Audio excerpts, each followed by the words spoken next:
Oke teman-teman, kita lanjutkan pembahasan kita di part yang ke-6. Kali ini kita akan bahas nomor 26 sampai dengan nomor 30. Nah, di soal nomor 26 ini kita membutuhkan yang namanya identitas sudut rangkap ya guys, terutama sinus 2x. Nah, sin 2x itu rumusnya adalah 2 sinus x kali cos x ya guys. Nah, ada lagi nih, kalau misalkan cos gimana kak? Kalau cos rumusnya ada 3 ya, jadi bisa cos kuadrat min sin kuadrat, atau bisa juga pakai yang 1 min 2 sinus kuadrat, atau bisa juga kalian pakai yang 2 cos kuadrat min 1 ya. Nah, nanti silakan kalian buka-buka lagi ya identitas-identitas trigonometri yang lainnya.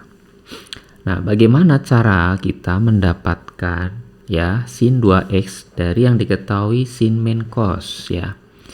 Nah, jadi karena kita mengenal ya guys, ada identitas dasar trigonometri, yaitu kalau sin sama cos itu dia kalau dikuadratkan ya kan, ini nanti kalau ditambah nilainya 1 ya kan. Nah, ini nih identitas yang sangat populer dari sin dengan cos ya.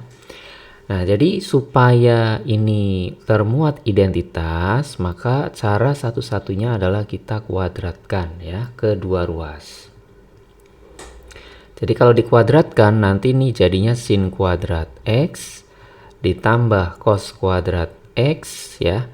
Jangan lupa ada min ya, 2 kali sin x kali cos x ya guys, sama dengan 9/25. Nah, sin kuadrat tambah cos kuadrat nilainya adalah 1. Kemudian 2 sin x cos x ini tidak lain dan bukan adalah sin 2x ya. Nah, ini yang nilainya 9/25. Bisa kita kali dengan 25 semua ya, biar nggak pecahan. Jadi 25 min 25 sin 2x ya, sama dengan 9 ya.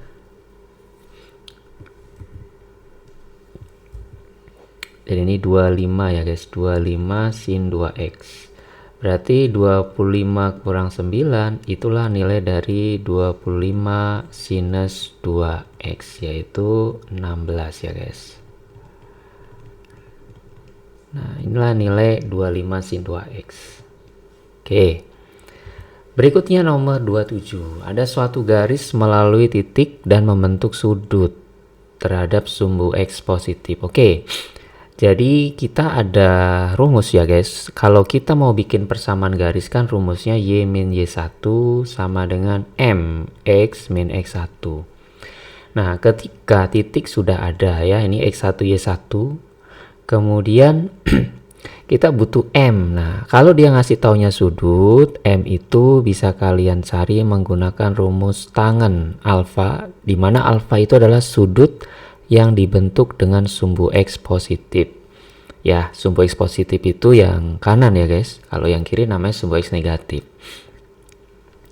Nah, Kak, nanti kalau dia ngasih taunya dengan sumbu x negatif gimana? Ya, cari pelurusnya. Nanti dia akan dapat sumbu x positifnya, sudutnya berapa gitu ya. Pelurus itu berarti biar 180 ya. Kalau misalnya dia membentuk sudut 30 dengan sumbu x negatif, berarti sudut yang dibentuk dengan sumbu x positif berarti tinggal 180 kurang 30 alias 150. Itu namanya pelurusnya ya.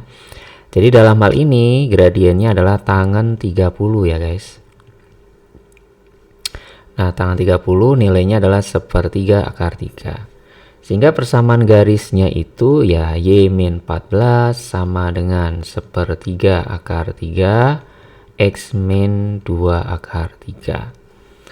Nah, jika garis tersebut katanya melalui akar 3, k, ya ini tinggal disubstitusikan aja. Akar 3, k-nya menggantikan x dan y. Jadi nanti y-nya diganti k ya. Kemudian x-nya yang kita ganti dengan akar 3 ya guys.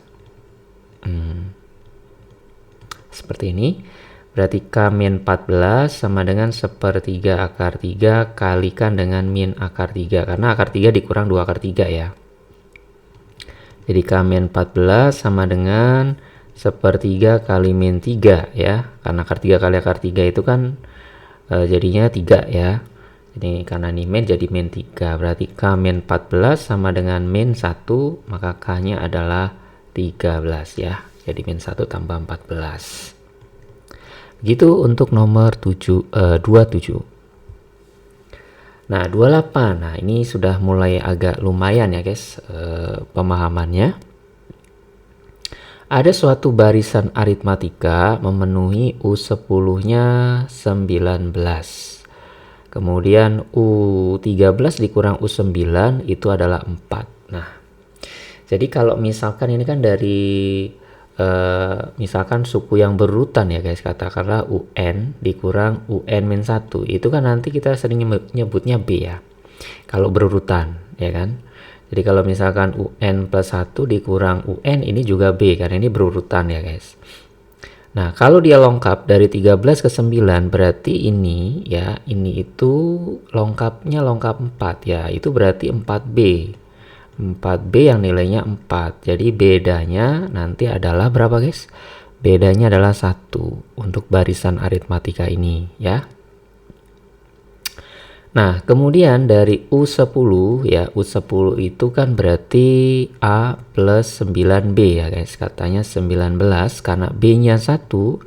Dari sini nanti kita dapat A-nya ya. A-nya berarti 10 ya, 19 kurang 9. Nah, kita sudah dapat. Nah, sekarang apa yang ditanyakan Kak? Nah, di sini kan menanyakan sigma dari N sama dengan 1 sampai 9 ya. Nah, di sini UN plus 1 dikurangi UN. Nah, masing-masing ada kuadratnya.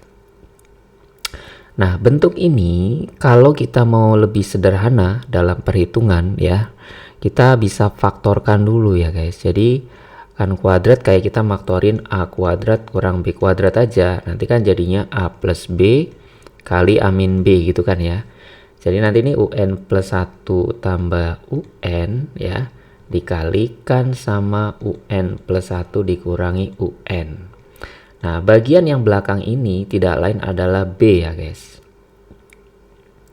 Nah, berarti bentuknya ini, bentuk sigmanya ini kita bisa sederhanakan. Penulisannya nanti segini. B dikali ya UN plus 1 ditambah UN. Nah, beginilah guys. Ketika N-nya 1 ya, nah ini B-nya keluarin aja ya. Ketika N-nya 1 berarti nanti U2 ditambah U1. Kemudian ketika N-nya 2 berarti nanti U3 ditambah U2. Kan gitu ya. Ketika N-nya 3 berarti nanti U4 ya ditambah U3. Dan seterusnya. Ketika N-nya 9 berarti 9 tambah 1 10 ya. Berarti U10 ditambah U9. Nah, inilah yang ditanyakan ya guys. Berarti kalau kita, oh ya B-nya 1 ya, kita bisa langsung masukkan saja. Karena B-nya 1 ya. Nah, ini bisa kita kelompokkan sekarang. Nah, kayaknya nih ya, U2-nya 2 kali, U3-nya 2 kali ya, U10-nya sekali, U9 2 kali. Nah, boleh nih ya kita buat semuanya 2 kali.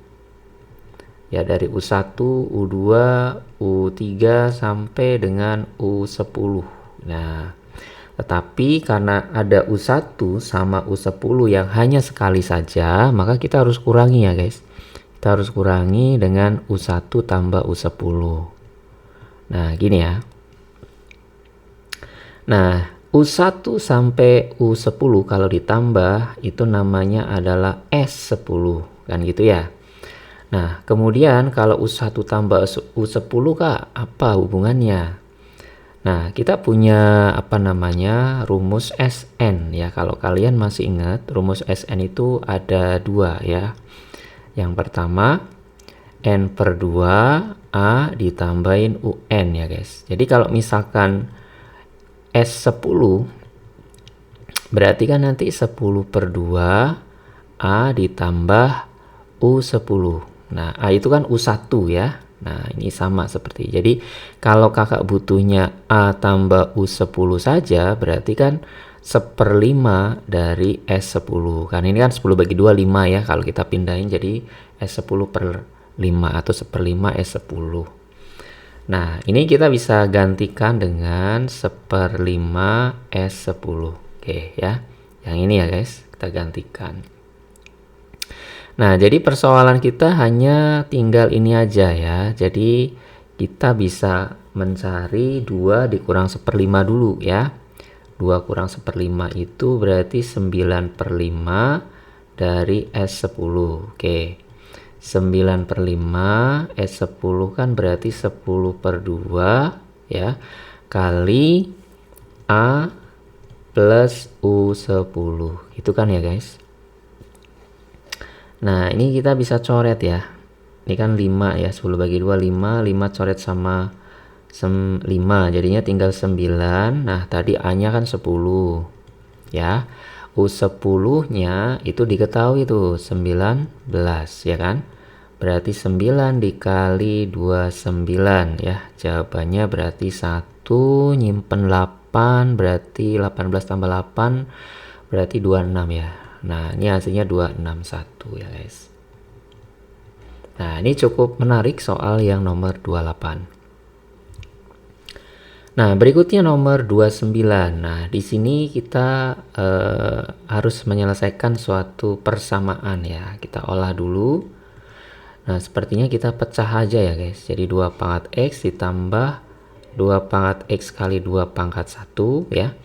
Ditambah 3 kali 2 pangkat X kali 2 pangkat 2 ya. Ini yang nilainya nanti sama dengan 225.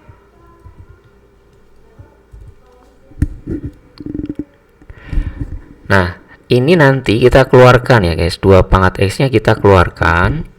Berarti nanti ini 1 ditambah 2 ditambah, nah 3 kali 4 12 ya. Sama dengan 225. Berarti 2 pangkat X kali 15 sama dengan 225. Nah, 15 sama 225 bisa ya. Dicoret jadinya 15. Ini kita dapat nilai 2 pangkat X-nya itu adalah 15. Nah, sekarang pertanyaannya ini. Oke, kita tinggal pecahkan juga. Jadi 2 pangkat X kali 2 pangkat 3 dikurang ya. 6 kali 2 pangkat X dibagi 2 pangkat 1. Nih, ini bisa kita coret jadinya 3 ya. Berarti jadinya 8 kali 2 pangkat X dikurangi 3 kali 2 pangkat X. Sama artinya 8 kurang 3, 5 kan. Nah, jadinya 5 kali 2 pangkat X. Berarti 5 dikali 15 hasilnya 75. Oke, itu jawaban nomor 29 ya guys.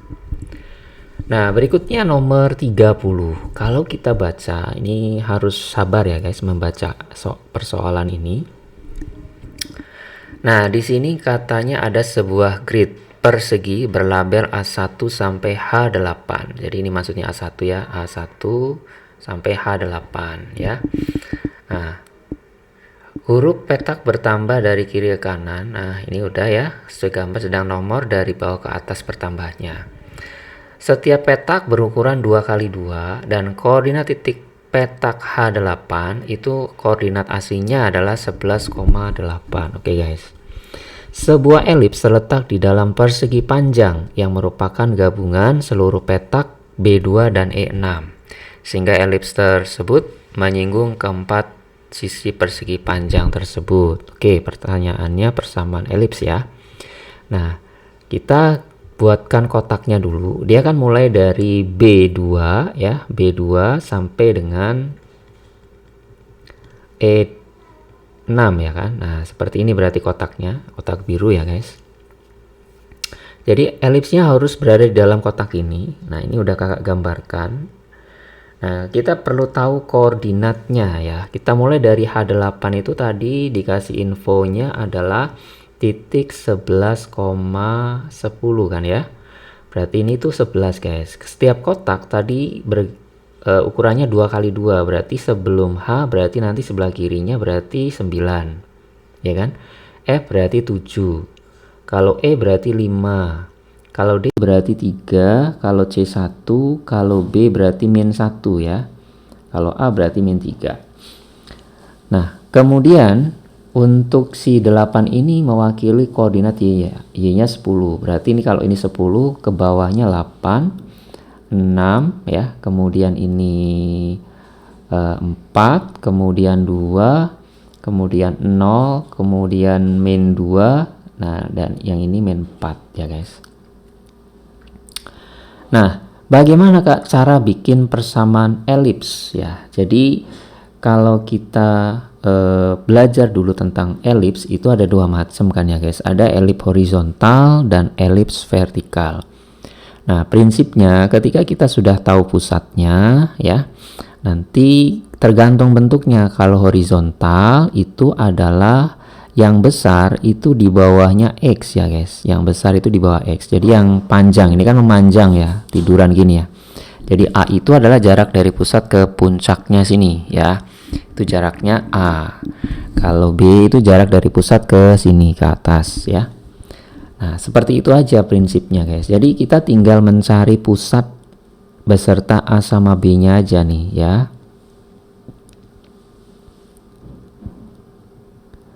Nah, sepertinya pusatnya ini kan posisinya berada di antara 1 sama 3 ya. Berarti pusatnya udah pasti 2, nah ini kan sudah kelihatan ya 2,2.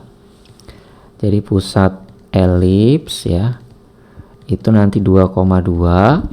Kemudian untuk A-nya yang ini guys, yang panjang ya, kan dia menjorok ke bawah ya. Dari min 2 ke 2 itu 4. Ini kalau kalian buktikan bagian atasnya juga sama, dari 2 ke 6 4 juga. Kemudian ini yang B-nya ya, yang B-nya berarti dari min 1 ke 2 ya guys. Min 1 ke 2 berarti 3 ya. Berarti B-nya itu 3. Maka dari sini kita bisa simpulkan persamaan elipsnya berarti X min 2 kuadrat ditambah Y min 2 kuadrat ya. Ingat, karena ini adalah elips vertikal ya, dia vertikal, maka bentuknya yang kanan ya guys. Jadi yang besar itu letakkan di bawah Y. Yang besar kan 4, berarti ini 4 kuadrat. Sedangkan yang kecil B letakkan di bawah X. Nah, ini sama dengan 1.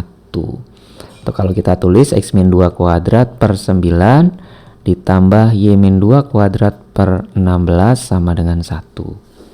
Sehingga A dipastikan adalah 2, kita butuh D ya. D-nya berarti 16. Maka nilai A plus D-nya 18. Oke, itu isian untuk nomor 30. Demikian teman-teman untuk pembahasan dari part yang ke-6. Ditunggu untuk part yang ke-7 dan ke-8.